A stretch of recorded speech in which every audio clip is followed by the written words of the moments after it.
சுடுகாட்டுலயா பிசிக்கு ஒரு சுடுகாடு, எஸ்சிக்கு ஒரு சுடுகாடுன்னு அது தனியா ஒரு ஓரத்தில் இருக்கும். கெம்பனூர் மற்றும் அண்ணா நகர் பகுதிகளுக்கு தனித்தனியே பேருந்துகள் தமிழ்நாடு அரசு போக்குவரத்து கழகத்தின் மூலம் இயக்கப்படுகின்றன.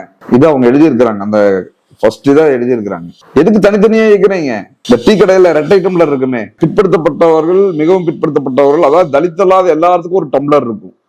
அவங்களுக்கு ஒரு பெஞ்ச் இருக்கு, தனியா குட்டி பெஞ்ச். அந்த ஊர்ல இருக்கிற மற்றவர்களுக்கெல்லாம், தலித் அல்லாதவர்களுக்கெல்லாம் அவங்களுக்கு தனியா ஒரு டம்ளர் இருக்கும்.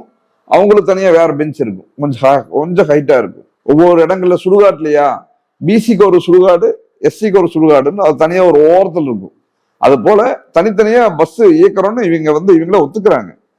ஆனா என்னன்னா, ஃபர்ஸ்ட் தனித்தனியா இயக்கப்படுகிறதுன்னு இவங்க சொல்லிட்டு எந்த பாகுபாடும் இல்லை அப்படின்னு சொல்லிட்டு இதே வாய், இதே பேனா, இதே எழுத்து தான் கடைசியில் அப்படி முடிக்குது. 1981 முதல் இந்த அரசு 21 நம்பர் பேருந்து இயக்குதாங்க.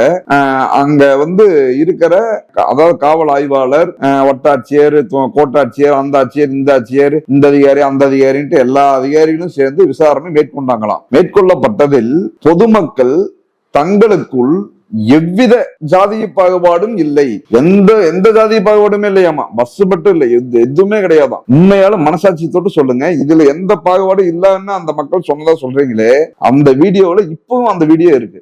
ETVல வந்துச்சு, இந்தியன் எக்ஸ்பிரஸ்ல செய்தியில வந்திருக்கு.